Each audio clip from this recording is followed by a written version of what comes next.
kita, fakta unik kali ini On The Spot akan mengangkat seputar rumah-rumah yang katanya menjadi favorit makhluk-makhluk gaib untuk dijadikan tempat tinggal. Rumah yang dimaksud wujudnya bukan seperti rumah yang dihuni manusia. Berikut tempat tinggal yang konon biasa menjadi favorit makhluk gaib.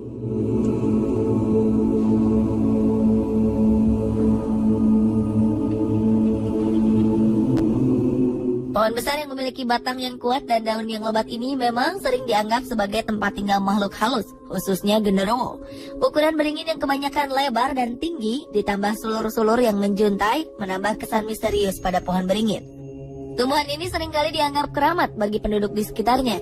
Tak jarang kita menemukan sesajen di bawah pohon beringin.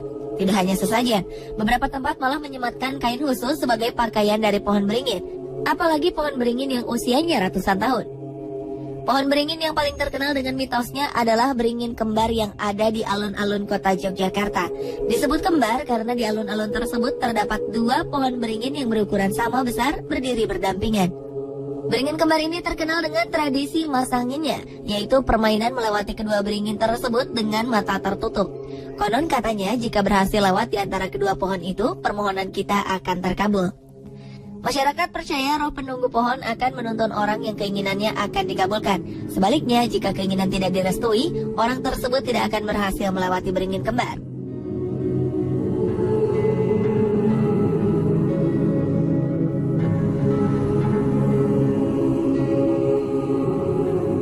Seperti awalnya diciptakan, cermin memiliki fungsi untuk memantulkan bayangan manusia agar kita dapat melihat penampilan diri sendiri. Namun di banyak budaya, cermin dipercaya sebagai portal dimensi antara dunia nyata dan dunia gaib.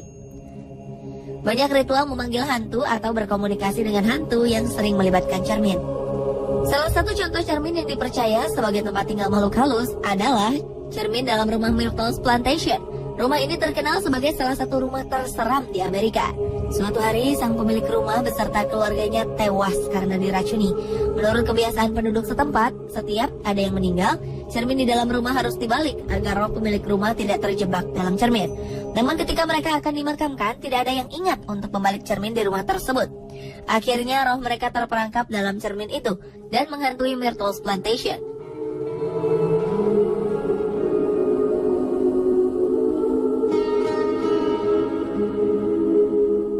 Lukisan adalah karya seni yang dibuat seniman yang biasanya dituangkan ke dalam kanvas. Beberapa lukisan dibuat dengan teknik khusus sehingga kelihatan seperti hidup. Efek inilah yang banyak mendukung pemikiran jika lukisan merupakan tempat tinggal makhluk astral, terutama yang menggambarkan ekspresi wajah manusia. Seperti lukisan Bill Stoneham yang berjudul The Hands Resist Him. Lukisan yang menggambarkan seorang anak laki-laki dengan sebuah patung anak perempuan di sebelahnya ini dipercaya bisa berjalan sendiri di malam hari. Tidak hanya itu, bahkan pemiliknya pernah melihat objek di lukisan tersebut menghilang dari kanvas. Konon katanya jika anak kecil menatap lukisan tersebut, dia bisa tiba-tiba jatuh sakit. Orang dewasa yang menatap lukisan ini akan merasakan hawa panas di sekitar lukisan. Masih banyak lagi tempat-tempat yang sering dianggap menjadi tempat tinggal makhluk gaib di sekeliling kita. Namun semuanya kembali kepada kepercayaan kita masing-masing. Nah, apalagi ya menurut Anda yang sering ditinggali oleh makhluk halus?